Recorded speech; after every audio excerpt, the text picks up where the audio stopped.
Thank you very much. Just to clarify, did you say 60 or 90 minutes?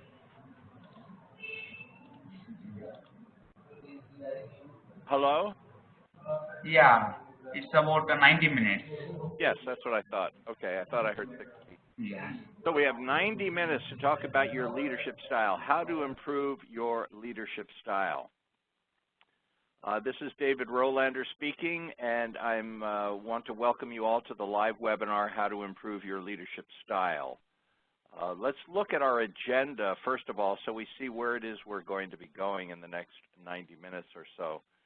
First, what we're going to do is talk about the characteristics of a great leader. That's the ideal that we want to aspire to. Number two, we're going to be talking about leadership styles and prejudices. Interesting word, isn't it? Prejudices. Well, we all have points of view or prejudices, and we're going to talk about some of that and how it relates to the way you lead other people and to the way other people perceive you. Why and how do people change is a very important thing to discuss as well, because it's one thing to know where you are and what you're doing, and another thing to know where you want to be, but now how do you get from point A to point B, or how do you fill the gap? That's the why and how people change. Will the real you please stand up? And now we're going to get, shall we say, very real, get below the surface and below just style, but into the core of who you really are. And then designing a plan for personal development. Given all of those things that we've talked about, then what plan can we put together? What areas should we work on, and how should we design this plan for personal development? That comes into formulating and reevaluating and assessing your beliefs, your values, your behaviors, and your style, because the style is a manifestation of beliefs, values, and behaviors. And then external support and reinforcement to help you on this plan of personal development. And then finally, we'll, a little tongue-in-cheek, when do you know you've arrived? How do you identify that, and how do you know, quote, you're there? When can you rest? When can you relax? When can you put your feet up? When can you say, I did it? Characteristics of a great leader. The most important characteristic of a great leader, and this is, if you will, the difference between leadership and management, is a progressive vision, or a positive, upbeat, progressive, empowering vision, something that is inspiring not only to the leader but inspiring to all of the followers. I've written a couple of books, as you probably are aware, and one of the books, the second book that I wrote, is The Idiot's Guide, Idiot's Guides with an S actually, Management Skills. It's by Pearson, which is the largest publisher on the planet. They called me to write this book, and we differentiate in there the difference between management and leadership. And one of the primary characteristics of this book, Idiot's Guides, Management Skills, is to help people understand the difference between managing and leading, and how a good manager has a lot of leadership characteristics. Well, the one primary characteristic that is different between a leader and a manager is the vision, the progressive vision. And if you think about it, I have a military background, and so forgive me, but I'll use a few military metaphors and illustrations as we go through this. But they talk in the military and in a lot of situations, even in corporate situations, about the difference between tactics and strategy. Strategy is more long-range, tactics are more immediate. Management is more immediate, more tactical, and leadership is more strategic. So a leader has a strategic, progressive, big picture vision of where they want to be themselves and where they want their company to be or their organization to be. That's your single biggest differentiator between a manager, in my view at least, between a manager and a leader. And that vision has to be very, very clearly communicated. The second bullet is effective communicator. Now, an interesting thing about communication is most people, when they think of an effective communicator, they think of someone like a politician, that previous politician that was very highly regarded for his expertise in the with the teleprompter, and beyond back way before that, there was another politician who they called the Great Communicator, and he used to have been a movie star, and so he had the ability to really speak and create a message that was appealing to a lot of people. It was pleasant, if you will, as was, both of them were very pleasant in the way they presented things. An effective communicator is much more, for the purposes of what we're talking about, is much more than a speaker that is very pleasant or eloquent or adept at speaking. That's only a very small part of the formula for effective communication. An effective communicator has a very clear message, and they speak in terms and in words that people understand, that people can relate to, and that people can emotionally identify with. Politicians call these code words. They're words that trigger emotion. And so an effective communicator is able to do that effectively, smoothly, efficiently, pleasantly, and they get people to buy into their message. That's only a small part of it. The much bigger part of being an effective communicator is knowing the voice of the people and being sensitive and listening to what the people really talk about, care about, and emotionally how they feel. To listen is much more difficult than to speak. A broadcaster is someone who speaks, and that's a part of communicating, broadcasting. A really effective communicator, especially when you're talking about a leader, is primarily a listener. They are able to sense, they're able to feel, they're able to identify and empathize with the people that they're leading. And the people that they're leading believe, feel, and identify with the leader because they feel validated. They feel like they're a part of the message that the person is communicating. So effective communicator, when you're talking about characteristics of a great leader, is much more than just a great broadcaster or speaker. They're also, and more importantly, a great listener, and they understand, relate, and empathize, which is different than sympathize. They empathize with their people, and they're able to communicate on a heartfelt level both ways, listening as well as speaking or projecting or broadcasting. So not only do they have a great vision, but they're able to effectively communicate it and relate it to the people, and the people are able to relate and identify with it, because the great vision is useless if people don't buy into it and don't understand it. That's done through effective communication. A great leader is self-disciplined and organized. You could say that a manifestation of self-discipline is the appearance of a person. Are they neat? Are they lean? Are they focused? Are they able to do things in a systematic, logical, organized way? Is their desk neat and clean? Is their car neat and clean? Are they neat and clean? Are their thoughts neat and clean? What they care about, are they able to express it neatly and cleanly in an organized fashion and with self-discipline? Or do they get emotional? Do they get excited? Do they get, no. Great leaders don't do that except as a very, very deliberate tool to help enhance the message that they're trying to communicate with their people. But when people just get mad or get arrogant or get narcissistic or get self-absorbed, those people are not self-disciplined, nor are they well organized. They let themselves get in the way instead of what's really important, which is the people and the mission and the purpose of the organization. So great leaders are very self-disciplined in every way and very well organized.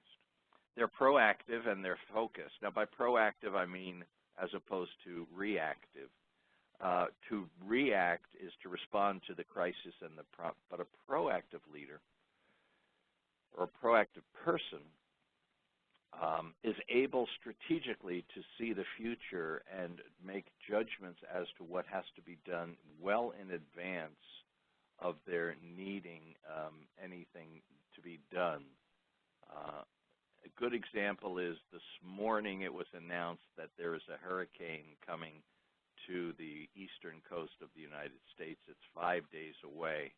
And two proactive governors, one from Florida and one from Puerto Rico, have already declared a state of emergency for their states, even though the hurricane is 5 days away. And the reason they've done that is because it takes time to get the ducks in a row, to get the funding, to get FEMA organized, to get the priorities set, and to get everybody's agenda set. A good leader, a great leader, is thinking at least 5 days ahead, maybe 5 years ahead. And they're planning and doing things to get people ready, to get themselves ready, and to get the organization ready in a proactive sense. They're not being reactive. And they're focused. They know what's important. They have a very clear focus as to what's important. They focus on it, and they get their people to focus on it. A great leader is a planner. Obviously, that goes in line with what we've just been talking about. And they plan. They not only have a plan on the bookshelf, the strategic plan that so many companies pay good money to get written by somebody other than themselves, and then they look at it once a year. No, a great leader is a planner and is involved with the strategic plan and the daily plan, the tactical plan, on a daily basis. There's actually time allocated where every day they're looking at the plan, and they know every day where they are and what they're involved with, and what the people need to be involved with at that particular time. They are delegators. They know how to delegate. See, delegation is a wonderful, wonderful way for a leader or for anyone to expand their influence. The key in delegating when it's done by a great leader is that they're not doing it to dump or to discard things that they think are useless, frivolous, or a pain in the rear end. Rather, they use delegation as an instrument or a tool to help people grow, to help people develop. You can tell a great leader by the way they delegate and the way they develop other people. A great leader is someone who creates and develops other leaders. Very, very important point. A great leader does not have their head put up on Mount Rushmore. A great leader is identified by whether or not they are creating more great leaders. And then they are excellent executors. They do it. They get it done. If they say they're going to do X by such and such a time, they do X at that exact time or before. They're excellent at execution. When they say they're going to do something, they do it. What that does also is that builds trust and that builds respect. So those are some of the primary characteristics that a great leader has. I would ask you to think about yourself and how well do you do in your vision? How far ahead do you see? How effectively do you communicate, and are you a great listener? Do people compliment you because of your listening skills? Are you self-disciplined and organized? Just look at your desk. Look at around you. How are things organized? How organized is your day, your week, your month? How much have you planned ahead? Great leaders are proactive and focused. Are you taking initiative? Are you observing things on the big picture and realizing what needs to be done before it becomes a crisis? Do you plan every day in the morning and in the evening? And do you have a written plan? Are all of the things that you need to do written down? Do you delegate well? Other people, do they get excited about and volunteer to help you by taking things off of your plate and helping you get things done? And then, do people know? Do they know with certainty that if you say something, you will do it? Are you an excellent executor? Those are all things for you to examine yourself. and see if you meet those criteria. Let's look a little deeper at who you are and what leadership styles are like. And then I mentioned that we were going to talk a little bit about prejudices. So there are some studies done and a book written by a couple of Harvard professors named Ellsworth and Badarocca.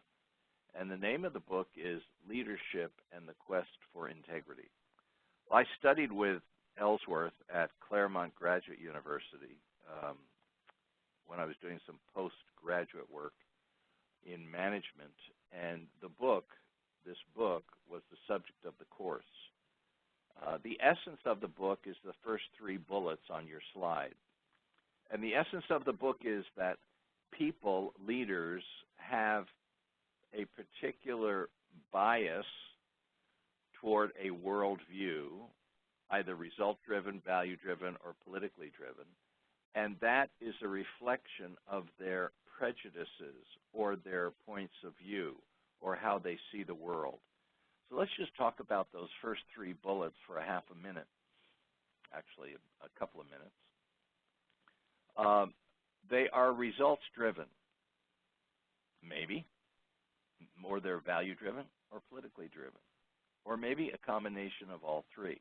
Now, the first question I think that's interesting is, well, if you have 3 leadership prejudices or behaviors or biases or points of view, results, values, political, which one is best? That's the magic question. Which of the 3 is best? Well, let's look at each one first. Results-driven. They want to get results beyond, they want to win. They are in it to win it, as they say on some of the quiz shows. They are results-driven, and they will sacrifice certain things like pleasure, comfort, maybe politeness or political correctness to get results if they perceive that's what's important and has to be done. A very, very clear example of a results-driven leader is the current President of the United States, Donald Trump. He's very much a results-driven person. His primary objective is to win. Then there are the value-driven leaders. And by value-driven leaders, we mean that their values, their belief system, what they believe takes precedent over getting results or being politically correct. So a value-driven leader does things because they, quote, believe it's correct or the right or the virtuous thing. You see this often in spiritual or religious organizations. You see this in some charities and things like that. You see it in companies. The classic example of a value-driven leader would be Jim Burke. Now, you might not recognize that name, Jim Burke, but he was the CEO of Johnson & Johnson several decades ago when Johnson & Johnson had the Tylenol scare. Tylenol, unfortunately, was identified as having been tampered with, and someone died having ingested some Tylenol. Well, because Jim Burke, who was the CEO at the time, believed that the values of the Johnson & Johnson credo, where you see they care about people, they care about children, they care about mothers, they care about nurses, they care about doctors and hospitals, and doing good and helping people as the primary value of the organization. Now, bang, they have a medication, Tylenol, like an aspirin, out there, and it unfortunately has caused a death. Unbeknownst how, no idea. So what does Jim Burke do? He immediately has all Tylenol pulled from all the stores, all the warehouses, all the hospitals, everybody, puts out big public announcements that says, do not take Tylenol, bring it back, we have a problem. That cost a ton of money to do.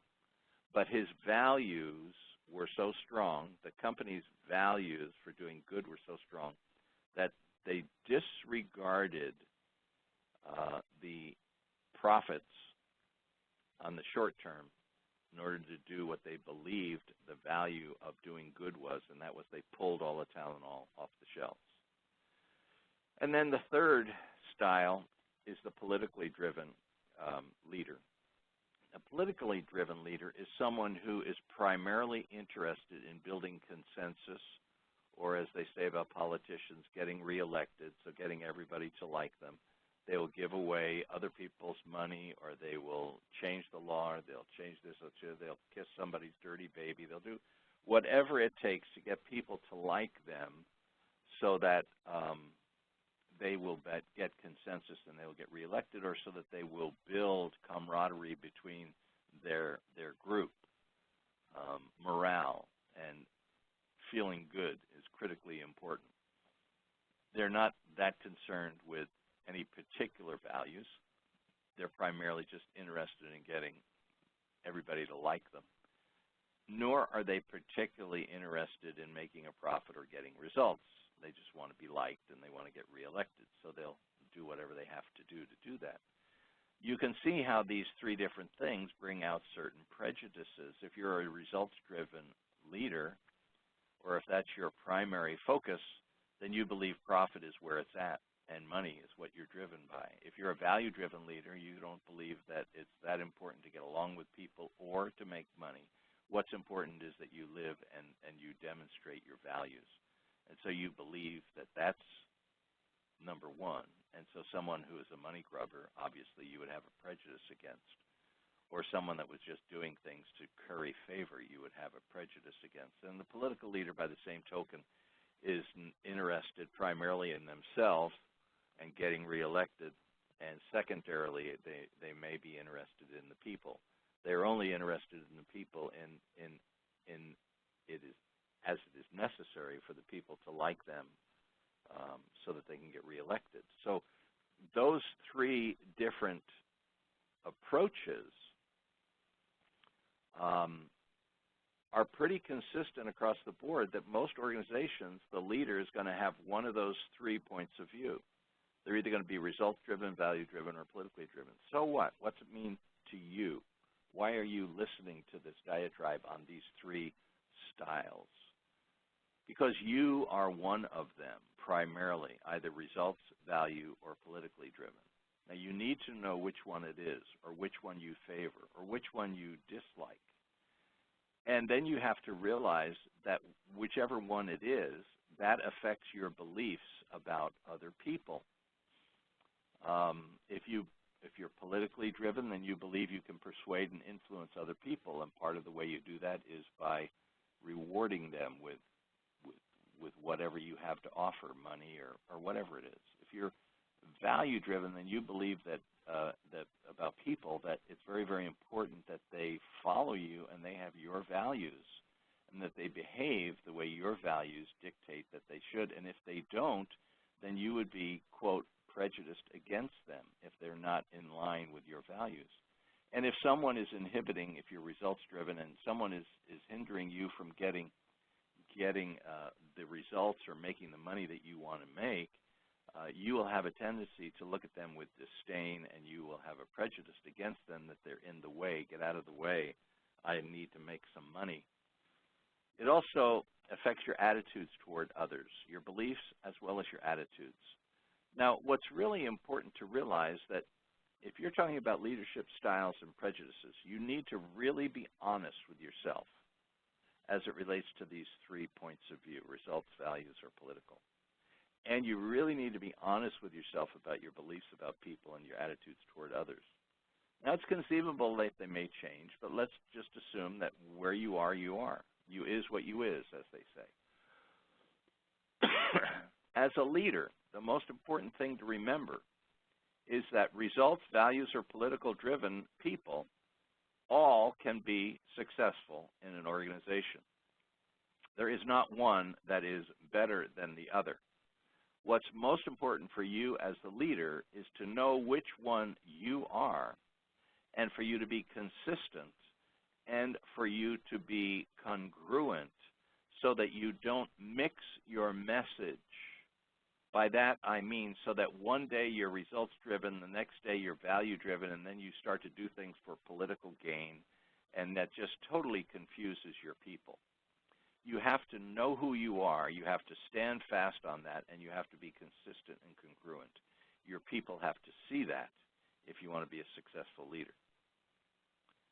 And that's the most important part of you really doing self-examination, so that you are consistent and congruent. And if you are not, you need to change that. Let's look at the next bullet. It says external versus internal locus of control. Now, what in the world is that? Well, external is outside, internal is inside. Locus is core or center of control. External locus of control is someone who believes the world circumstances and the economy and the boss and people and society control their future. If you have an internal locus of control, you believe that you, from your inside out, from your beliefs, from your values, from who you are, you can influence outcomes. You can, quote, shape the future. And Peter Drucker, who I also studied with at Claremont Graduate University, and I've read many of his books. He's no longer with us, but he was a great management thinker, a brilliant, brilliant man, said that you cannot predict the future. You cannot predict the future, but you can shape it. And you shape the future, at least the future of your life personally and the future of your business or organization. You shape the future by realizing that you do control certain things. Sure, there's some things you don't control, but those things that you do control can have an impact on the world around you. That's an internal locus of control. You realize maybe, let's be realistic, there is both internal and external factors in the locus of control, but if your dominant is internal locus of control, you have good potential for being a leader. If you're dominantly an external locus of control person, you're probably a follower. You're probably looking more of the idea of take me, buy me, feed me, take care of me, I'm a victim, I'm weak, I need help. An internal locus of control person says, don't bother to help me, I'll help you, I'm going to make it happen from the inside out, okay? So you have to decide which one are you. And if you are primarily a victim, i.e. an external locus of control type of a person, then you have to reassess whether or not you really want to be a leader, or you have to change your point of view if you're going to be effective. You have to realize that you are responsible. George Bernard Shaw said, and I quote him loosely, not exactly because I haven't memorized this, but I'm pretty close, and that is reasonable people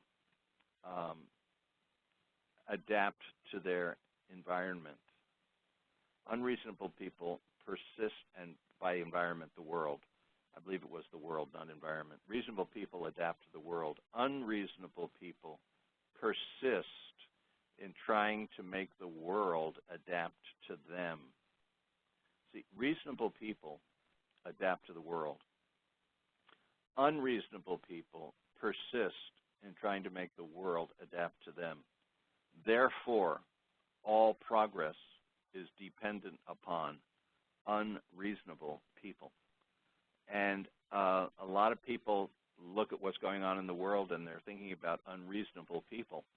And those unreasonable people are changing the world. You have to realize that. You have to deal with it. And you have to figure out how you're going to adapt to it and then how you're going to influence it yourself. And that's all part of inspecting what you expect. That's the last bullet, inspect what you expect. You have to inspect what you expect relative to yourself and relative to others. And you have to be continually, self-examination is so critically important. Peter Drucker used to talk about doing a self-examination of your own life, inspect what you expect, by knowing what your goals are for the year and then each quarter reviewing how well you're doing, inspecting yourself, taking a personal audit on your progress toward your goals. Are you on target or are you behind target? So inspect what you expect, not only of yourself, but of others. In fact, that inspect what you expect is one of the mantras of everything I do and say, and it's very, very much apparent in both of my books, The CEO Code and management skills, the principle, inspect what you expect, and how it applies to all the various topics that we talk about, from communication to leadership to finances, etc. So let's look at the next one. That's styles and prejudices. The purpose of this slide is for you to examine yourself, inspect what you expect, and see where are you plus and where are you minus, and what is it you need to work on. Let's look at the next one. Why and how do people change? Oh my goodness, change, scary word. For many, many, many people, change is a very awkward, difficult thing. There have been whole studies done about the change cycle and how the change cycle relates to the same kind of emotions that a death in the family does. The rejection, the angst, the rebellion, the oh, woe is me, the pity party, and all those things. Why do people change? The why is when they get enough pain or they have a significant insight. Hopefully, you listening to some of the things in this webinar and maybe reading one of my books or some other good book, my books being the CEO Code or the Management Skills book, is going to give you an insight, and that might make you change. Other people are going to change because they're in so much pain. Now, if you want to avoid the pain, you have to be proactive. You have to look at the future, and you have to see what's coming, and then you have to get ready for it, just like the governor's declaring a state of emergency 5 days before the hurricane Irma comes. They are taking the information they're getting from the weather as an insight, and they're acting on it. And other people are slow to react, and therefore they have to wait for the pain to get so bad that they change. Well, the same thing happens in your personal life. It's like probably the most horrible personal, one of the most horrible personal experiences anybody can go through is divorce. I can't tell you how many people that I've met with, known, seen, talked to that got divorced, and they think, well, it just all of a sudden happened. It doesn't just all of a sudden happen. People, for the most part, that get divorced, it's something that incubates and dwells and festers, and over time, it explodes into what becomes divorce proceedings. Now, that's an insight. It doesn't just happen. But many, many people just stay in pain until it blows up, and then they say, oh, all of a sudden I have to get divorced. See, change has a normal cycle. And when people change, assuming there's enough pain or they have a significant insight, you're going to have to realize that there is a normal cycle of change. It's not comfortable. It's not easy. It's hard, and it's not easy. But there are three basic motivators that help people to want to change, and that is to either gain a benefit, avoid a loss, or to just self-improve. Those are your three basic motivators: pain, gain, or virtue. You want to just improve to be the best that you can be. And there's a huge difference of changing because of logic or changing because of emotion. See, the difference between logic and emotion is that if you're in sales, as I've been for many, many years, you realize that the trigger that makes people decide to buy something, whether it's a car, a house, or a pen, or a dress, or a shirt, or a tie, or whatever it is, the trigger that makes them decide to buy is not logic. Rather, it is emotionally based. It is an emotional trigger that has them buy it. Well, do I have enough money? And they go into the money thing. Well, if it was pure logic, you would go out and you'd go to the most efficient. You'd go online. You'd go here. You'd go there. You'd get discounts and whatever, and you'd try and get the best price. But you'd be even more than that. You'd be logically thinking about, do I really need a tie or a pen or a car? And you'd be analyzing it all over the place. And I was a broker, stockbroker, or financial advisor, they call it now, but I was a stockbroker for over almost a decade with Merrill Lynch. And what was amazing to me was when people were evaluating their portfolios, or they were trying to decide what stocks or bonds to buy or what real estate syndicates to get involved with and how they were structured and all that stuff. They tried so diligently to be logical, but ultimately they always made emotional decisions. And once I realized that, many years ago, it was just like the sun all of a sudden came out, and I realized all of this logic, especially, you know, like when options came out. Options, I was in the business when the CBOE, the Chicago Board of Options Exchange, first opened back in Chicago. And when I was working on my master's in finance, I had done a special project thesis on a term paper, if you will, or a master's thesis on options. This was before the CBOE. We didn't even know that the CBOE was coming at that time. And then after that, it came out. So I became pretty knowledgeable in options. And what I found that was amazing, that the people that loved options the most, and it's still the case, are the people like engineers and accountants. In fact, I have a very good friend who's an accountant, and he just loves playing with options. Why?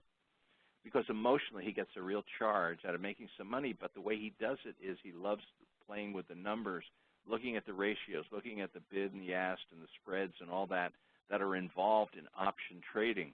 So it's all logical, mathematical, analytical stuff, but the ultimate decision point is an emotional one. And that's really amazing when you see engineers and these very logical, well-educated mathematicians, technologists, people that are into computers and all that stuff. They make all this logical brouhaha about why and what they're doing, and then they make an emotional decision. You've got to realize that. It's like all of a sudden the sun comes out when you realize that you and everybody else, decisions are emotional primarily. That's the trigger. So you need to create given that, you need to create a deliberate process and a plan for change if you want to change. And you want to be as logical as you can in creating this plan. But you have to take into consideration, realize that it's primarily going to be emotion that's going to drive you to fulfill it and to do it. So you're logical in the planning, and you're very systematic and deliberate, and you have a process and a plan. But then you have to realize that it is going to be emotion that's going to carry the day. If there's no emotional component or an overriding emotional reason to do it, you're not going to do it. This takes you into what we call the cycle of success, and that's one of the chapters in the CEO Code. We talk a lot about the cycle of success, and that is you set a goal. Think of a circle. You set a goal, and then you take action. And now you're thinking of a circle. You're at the top of the circle. You set a goal. Now you're going down the right-hand side. You take an action, and you get down to the first quarter, you know, the 2 o'clock or the 3 o'clock position, and you repeat that action. And now you're down around 4 or 5 o'clock on this circle if you're looking at it straight ahead, right? You start at 12 o'clock. Now you take action that gets you over to 2 or 3 o'clock. Now you repeat that action, it gets you to 4 or 5, and you repeat it, and around 5 or 6, it starts to become habitual. And then what happens is if you continue to take this action, do this thing, like let's say it's exercise in the morning, and you continue to do your exercise now, you're developing the habit, and what happens, it starts to affect your attitude toward yourself. And you start to say, well, I've been exercising now for 45 days. Every day I've not missed one. Well, actually, I missed only one day in 45 days.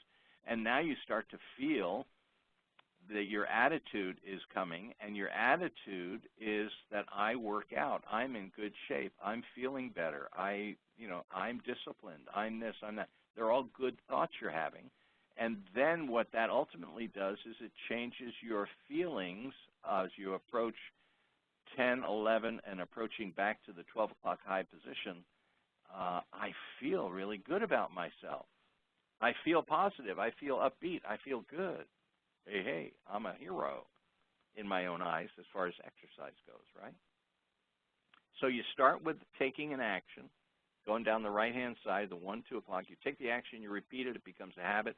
That affects your attitude. Then you come up the other side past the 9, 10, 11 o'clock position, and it affects not only your attitude, but it also affects your feelings about yourself and about your ability to be a good exerciser. Now, that's a very positive cycle of success. Let's look at the other side of the coin. What if you start at 12 o'clock high and you set a goal that I'm going to exercise, and the alarm goes off, and you say, oh, I need to get out of bed, but it's cold out. This pillow is so comfortable. I feel really good here in bed. I'll just rest for a few more minutes so that I feel fully rested. And now what you're doing is you're doing the cycle of success in reverse. You're starting with your feelings, and you will slip off the cycle of success into a downward spiral, just like being flushed down the drain. So you cannot become successful if you operate from emotions and feelings first and primary. You have to make the deliberate, logical decision and then set in some other emotional triggers that will get you to take the action. Now, you have to figure out what those are. In fact, if you want to get more into this, a little bit more, it's not that much more, but just a little bit, if you like dwelling on this idea, Duhigg is an author of a book called The Power of Habit. And he's recently come out with a book, and voila, he has discovered these basic principles, and he talks about it in his book. It's the best. He's a journalist, got a lot of good connections and a lot of good press, and it's a good book. I would highly recommend it. It's very logical, and yet it's a very insightful book on a simple thing about how habits are formed. What's the power of habit? And he talks about a trigger. Well, I talk about emotion. See, it's an emotional trigger. He doesn't tie it in that way, but that's what it is that he talks about. So you might want to read his book, The Power of Habit. Duhigg is his name. It's a good book if you want to really change your habits, or if that will help you change your habits. One of the things you can do to help build that is to share your expectations with yourself and obviously with others. That's a way to ensure the emotional trigger will be activated. If you tell people you are going to exercise every morning, and then they ask you, did you exercise this morning? You now have an emotional embarrassment is the word. You have an emotional trigger that encourages you to exercise so that when they ask you, did you exercise, you can, in the affirmative, say, yes, I did. I'm doing great. I did. So that's an emotional trigger. That's sharing your expectations. Some people call that feed forward, telling other people what it is you're going to do, so that it encourages the change that you want to implement and have happen in your life. Another thing you need to take into consideration about change is that you have to realize that there will be a loss to get a gain.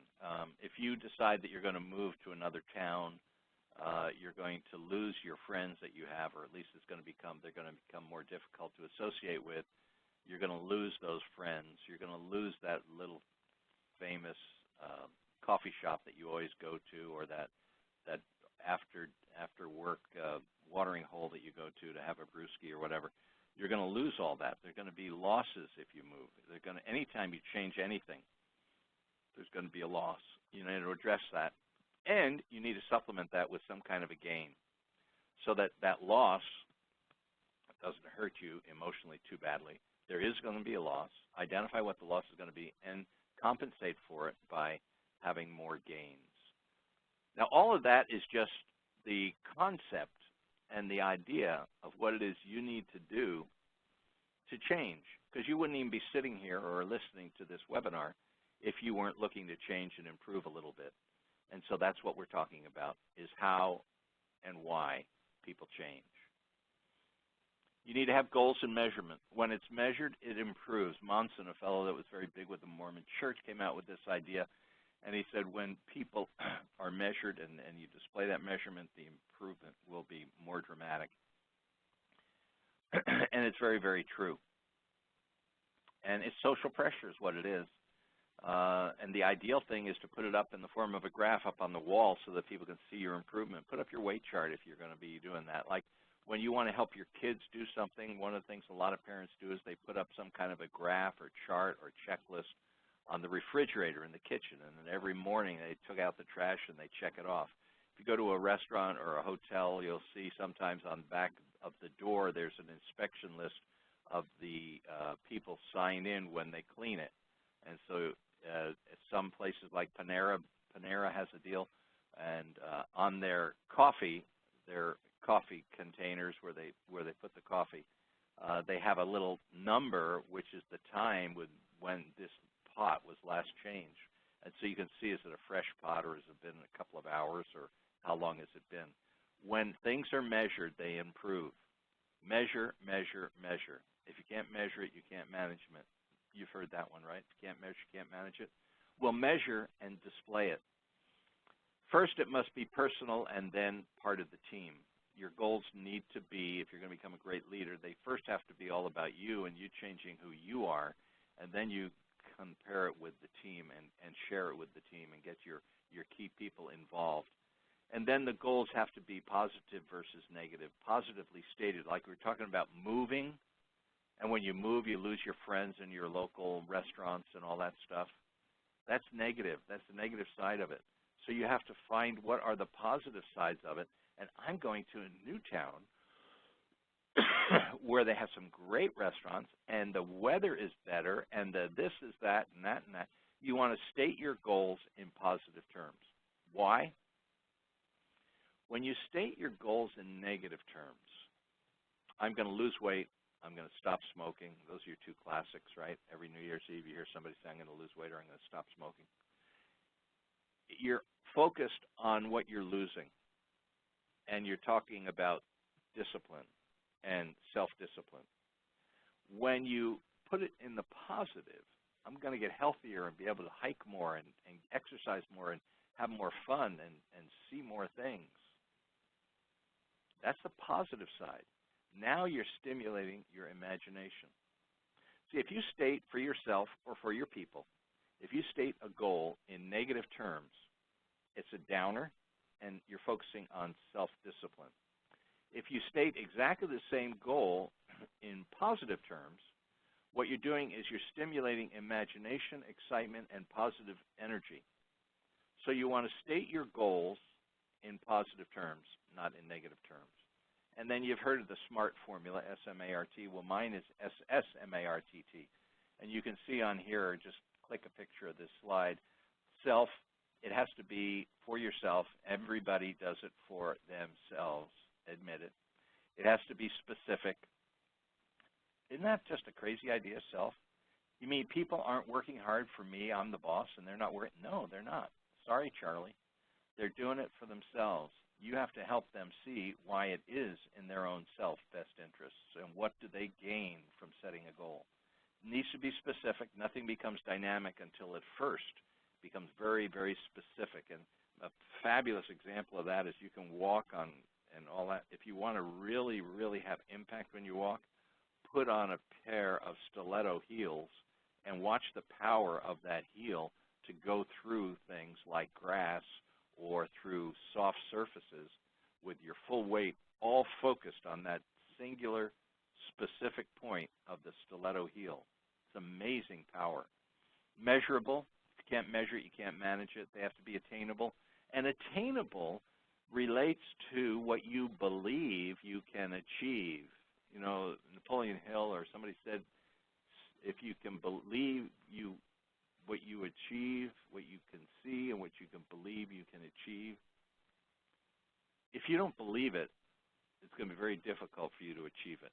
And so what you believe is attainable in large measure relates to what you've done in the past. That's why it's so important to write things down and keep track of all your goals. When you look back at those things which you have attained and what you have done, it makes it much more attainable, more believable that you know you can do what's next. Realistic, you've got to have the resources, the time, the money, and all that. Tangible, it can't just be hairy-fairy ideas. You have to make it very, very tangible. My favorite example of that is, let's say somebody decides they want to become more gregarious or friendlier. Well, how in the world do you make that a goal? You have to make it tangible. And a tangible manifestation of becoming more friendly or gregarious is I'm going to say hello to 3 people I don't know tomorrow. 1, 2, 3. Then the next day, 5 people that I don't know. And if you keep doing that, you have a tangible measure. You have a target date. You've got to have a target date. If it's not a target date or a deadline, it's just poppycock. It's never going to happen. Then your goals for becoming a great leader and improving your style have to be written down and charted. You have to inspect what you expect. And you and your people, you want to brag about your people's achievements and their successes, not yours. You want to brag about your people's achievements and successes, not your own, if you want to be a great leader and you want to develop that style that we're talking about of becoming a great leader. Who is the real you? Okay, I'm sorry, we're looking at self-examination a little bit more here. Who is the real you? Everyone is different. You've got IQ, intelligent quotient, EQ, emotional intelligence, and then DISC, D-I-S-C. You need to really study EQ. EQ is emotional intelligence. If you haven't read any books about it, you need to get some books on EQ, emotional intelligence. And the reason that's so very, very important is they have done study after study, and they have evaluated whether, the reading, the writing, the arithmetic, the science, the technology that people have studied, and then they have evaluated all of those things compared to a person's emotional intelligence. And of all of those things, reading, writing, science, technology, the most important thing for success is emotional intelligence. Let me give you a good example. Just recently, the president and CEO of Uber, a guy named Travis Kalanick, was fired, asked to leave. Not because he wasn't smart, not because he wasn't bright, not because he didn't have the vision, none of that stuff, but because of EQ, emotional intelligence. He made some bad decisions, emotional intelligence-wise. And the price of that was that he got fired. Very successful. Now I hear he's being sued by the board of directors for some other stuff, so who knows what was going on there, but obviously there were some problems. Then you also need to realize that everybody has a DISC. The DISC is the 4 behavioral styles: D for direct or dominant, I for influencing or interesting people, S for steady or stable, and the C for compliant or cautious. If you don't know that model already, it's a behavioral style model, DISC, D-I-S-C. You need to master it, not just be aware of it, but you need to master it. And you can go on my website, davidrolander.com, DAVIDROHLANDER.com.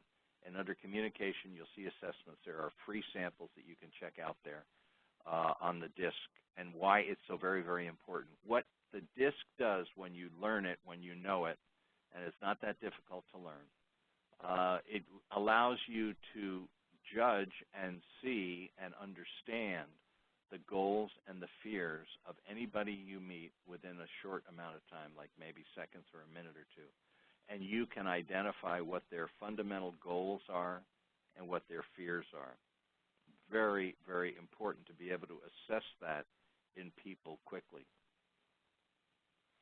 How well do you know yourself relative to these things, relative to your IQ, your EQ, and your DISC?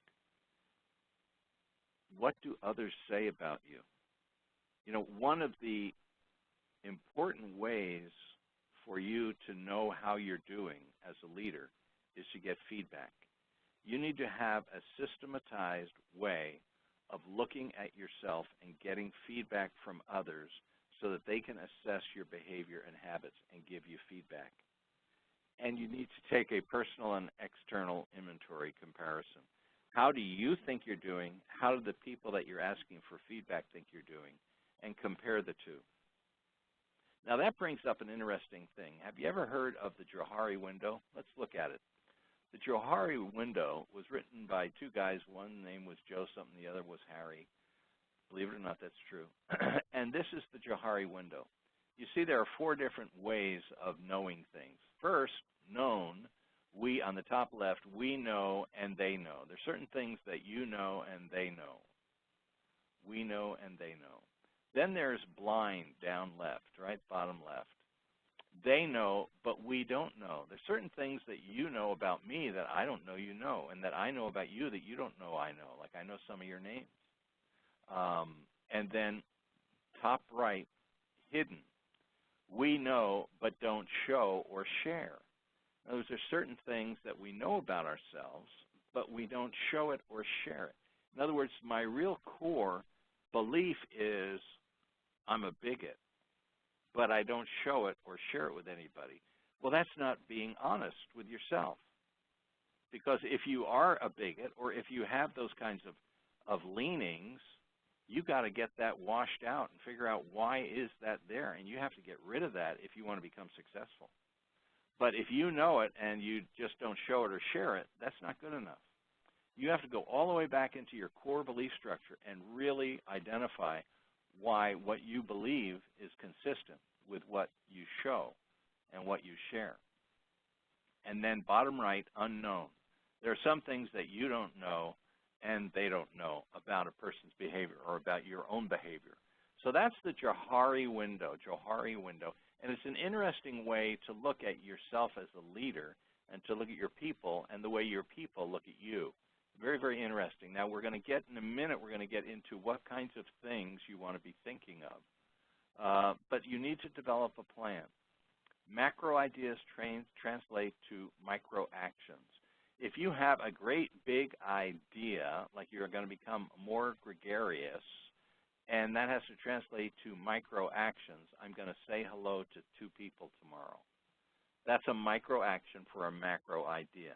As a leader, you have to be thinking proactively of how to take macro ideas and translate them into micro actions for yourself and for others.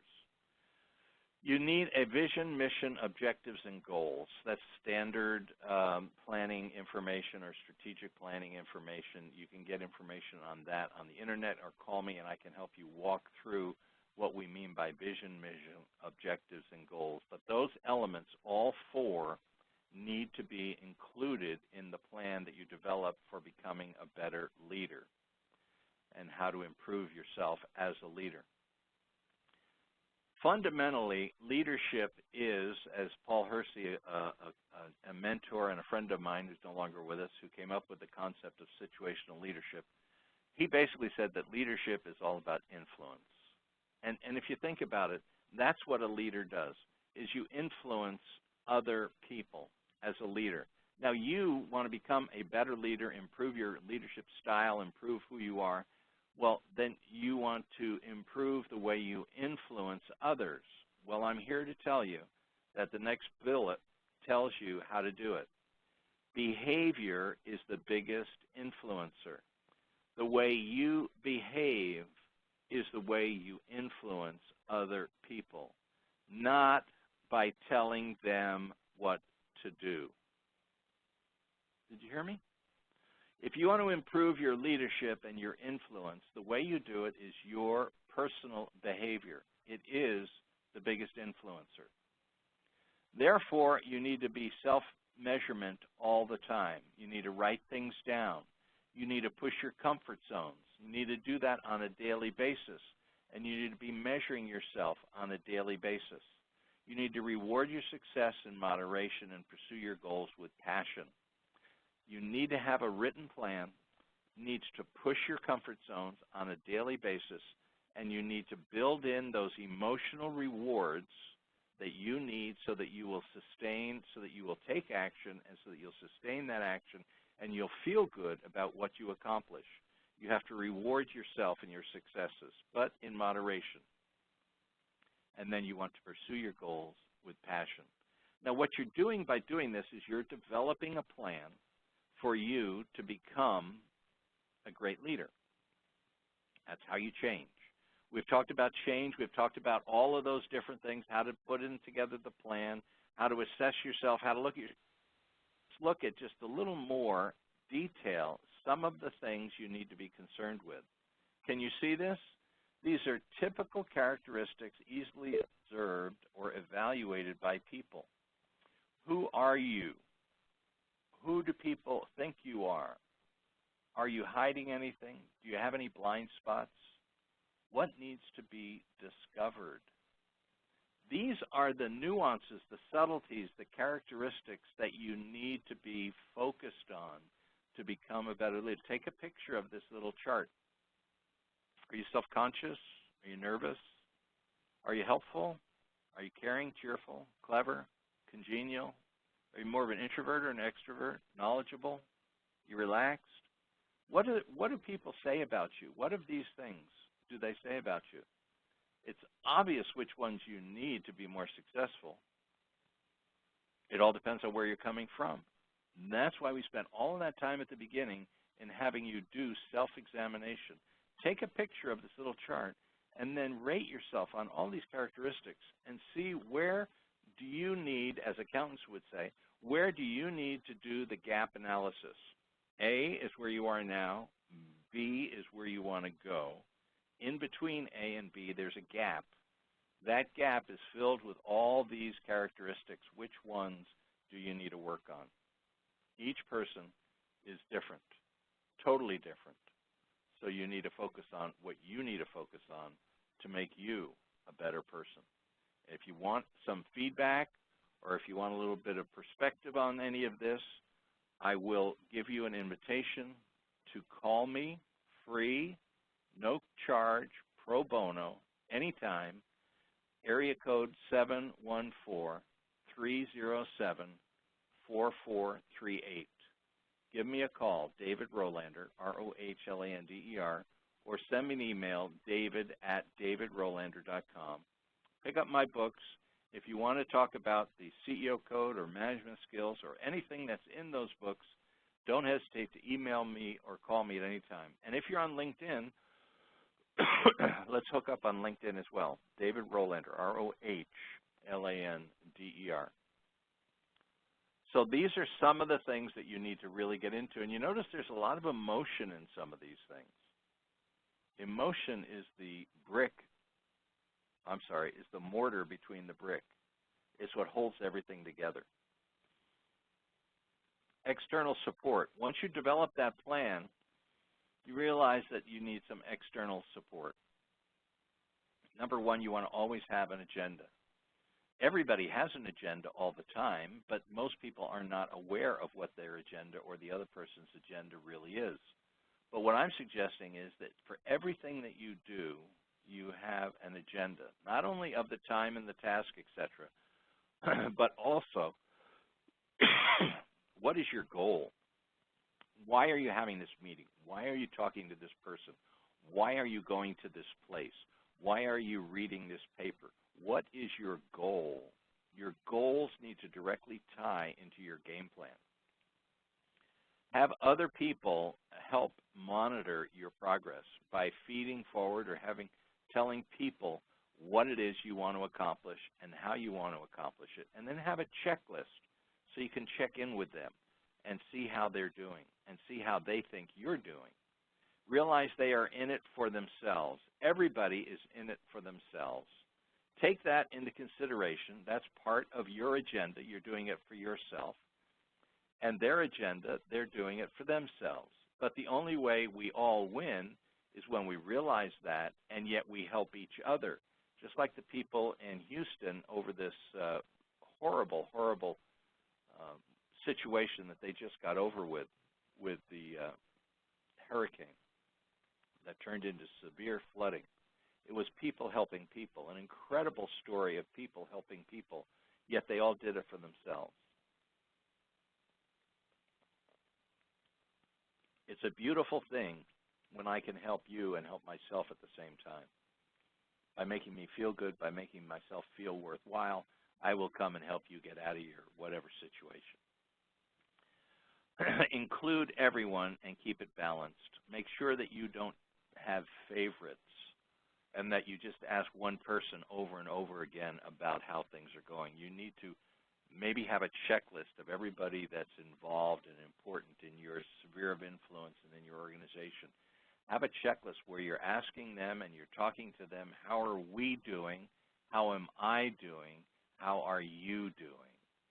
And the best way to do that is to have one-on-one meetings. I call it the magic of one-to-one meetings.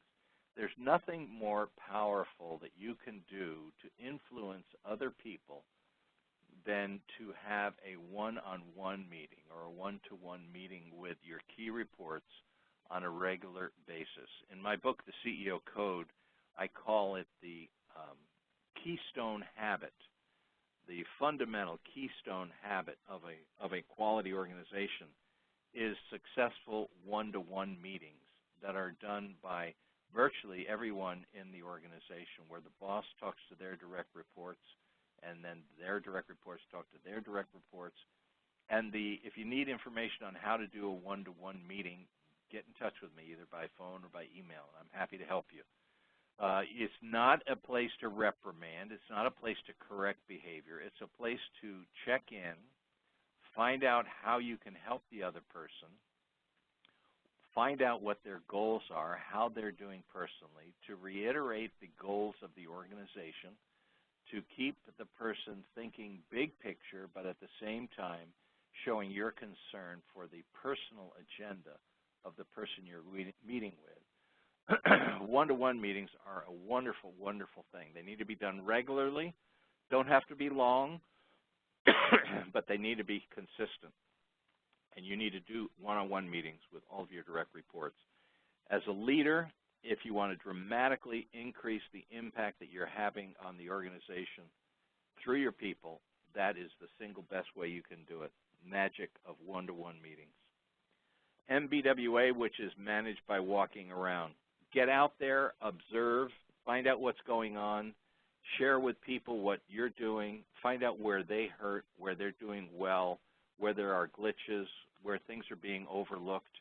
And the best way for you to do that is just walk around and have some brief conversations with people. Find out what their name is, find out how their kids are doing, find out those things you can that are beneficial for them and for you, and show that you care. And the best way, there's no way for you to show that you care without investing the time to press the flesh and get out there and walk around. Very, very important that you do that. And remember fundamentally, and you might put this up as a sign in your office, that you as the leader, the leader is the servant of the group or of the team. You are the servant of the group or of the team. They are not there to worship or idolize or do what you say, but rather you're there to service them, to serve them as a servant leader. Very, very important. Okay? Very, very important.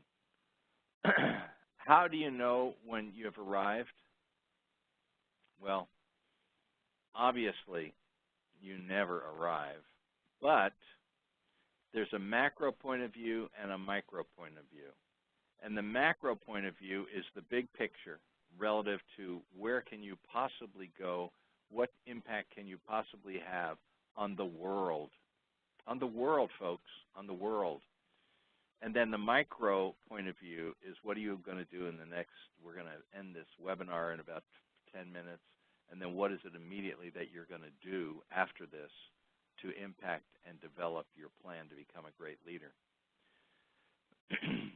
You need to get that feedback from both macro and micro points of view from your people, and you need to be thinking both macro and micro. Don't get locked into thinking one or the other. You need to be thinking as a leader both macro and micro. You've got to focus on the details, and you also have to focus on the big picture. You cannot just focus on one and say, well, in fact, I've got a friend who's no longer with us who only focused on the big picture, and he left the micro little picture to other people, and he ultimately lost his business because the little things destroyed the business. You've got to pay attention to the details. Watch the nickels and dimes and pennies, and the dollars will take care of themselves. No, you have to watch the dollars too. You've got to be responsible for both. Do others comment positively? on you and to you about such things as, gee, Joe, Judy, you're such a great listener. Really, thanks for spending a few minutes with me. I really appreciate it. I feel so much better after talking to you. Is that what people say to you? Is that what your people say to you? Do they come and thank you? Do they give you positive feedback about what a great listener you are? Do they give you positive, are they sycophants? Do they just say, oh, you're so fantastic, you're so wonderful, you're this, you're that? No, that's BS. That's all BS. But do they thank you for the way you're influencing or interested in them? That's when you're getting into what's really significant. Because if you're not making that kind of a connection, and if you don't have that kind of a relationship with your people, they're not going to be with you when it gets hot, when things get really sticky. I mean, why is it that the people in the military, think about it, I just saw a thing online, somebody had a meme up and it said, people wearing helmets to defend our country should be getting paid as much as people wearing helmets to defend a football. Think about it. What the service members do of all the various military services every day and what they get paid, and then think of what, quote, the professional football players do and what they get paid.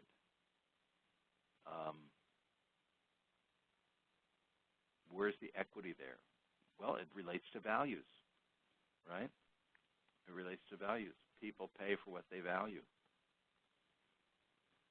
Evaluate the written benchmarks. Evaluate the written benchmarks. That means, number one, you're writing things down, and number two, you have benchmarks. You know where it is you're going, how you're doing, whether you're making progress or not making progress, and how much progress you're making. Benchmarks, benchmark, benchmark, benchmark. So you need to be evaluating. That's part of the planning process, that you're evaluating those benchmarks on a regular basis. How am I doing with listening? How am I doing with my one-on-ones? How am I doing with keeping my desk neat? How am I doing with research reports? How am I doing with my examination of the plan? All of the things that you need to benchmark and measure.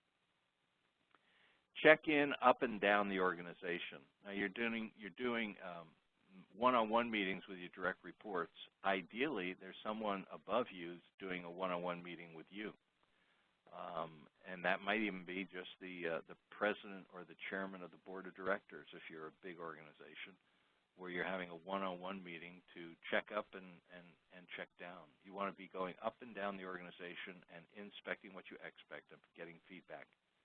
And then realize, just a quick aside, you know, we all make mistakes. I've made mistakes. Mistakes are wonderful things to learn from. They hurt, especially if they're expensive and something that's dear to you, whether that's money or love or whatever. But mistakes hurt, but we can learn from our mistakes. In fact, I have found over the years, and I've been around for quite a few years, that my biggest learnings and the most important lessons I've learned in life have come from my mistakes and not from my successes. So don't get too hard on yourself relative to your mistakes. Now, if you keep making the same mistakes over and over, then you can, you know, it's time for a little come to Jesus meeting maybe, or some kind of an intervention if you keep making the same mistakes. But if you make a mistake and you're doing all these things that we're suggesting, like writing things down and measuring yourself, getting feedback, asking for feedback, and monitoring your own behavior, you're going to gradually minimize and minimize and minimize more and more and more your mistakes. But realize that mistakes are a learning tool. And realize that your people, when they make mistakes, it's not an opportunity for you to beat them up or can them. It's an opportunity for them to learn and for you to learn how to ensure that that mistake doesn't happen again. It may be a training problem, or maybe a delegation problem, or maybe a communication problem. I find that those three things cause most of the problems for executives. Training problems, communication problems, or delegation problems. And they just do it in a very poor fashion, and it causes all kinds of mistakes. Now, depending on their behavioral style, whether they're D, and I, N, S, or C, and their psychological temperament, they will admit or not admit that they are the cause of the mistake. But, you know, the buck stops where? With the leader. The buck stops here, right? Isn't that what Truman said? And the buck does stop with you as the leader. And it's probably a mistake that you've made that got exacerbated through the ranks as it went down, as it went downhill, as they say. And you need to take responsibility for it. And then you also need to realize that success is probably not because of you, but because of your people. And so you need to reward that success. You need to seek it out in your walk around, managed by walking around, looking for successes. In your one-to-ones, you're looking for successes. When you're just talking to people, you're looking for success. You're looking for good behavior, and you want to reward that behavior. It's fundamental psychology, and you learn this when you learn how to raise your children, that if you reward good behavior, you'll get more good behavior. If you reward by paying attention to bad behavior, as some ignorant parents do, the ones that yell and scream and get carried away and see them in the supermarket and going crazy, they're giving their children reinforcement for bad behavior, and they get more bad behavior.